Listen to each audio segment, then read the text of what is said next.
Welcome to our channel. If you want to open an Ally Bank checking account to take advantage of their online banking features and benefits, follow these step-by-step instructions to complete your application. Step 1. Visit the Ally Bank website at www.ally.com and navigate to the Bank section from the main menu. Step 2. Select Checking to view Ally's checking account options, including the interest checking account, which offers competitive interest rates with no monthly maintenance fees. Step 3. Click Open Account to begin your online application. The entire process can be completed digitally without visiting a branch. Step 4. Provide your personal information, including your full name, date of birth, social security number, email address, and phone number.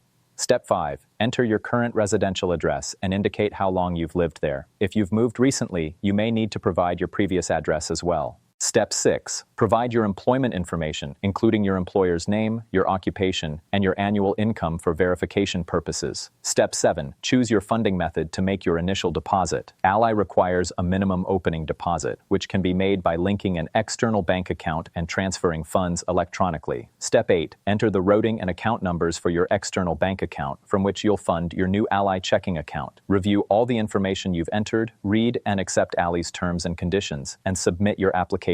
Most applications are approved instantly, and you can immediately access your account online. Your Ally debit card and welcome materials will arrive by mail within 7 to 10 business days. Once received, activate your card and start enjoying features like unlimited ATM fee reimbursements nationwide. Don't forget to like this video and subscribe to our channel.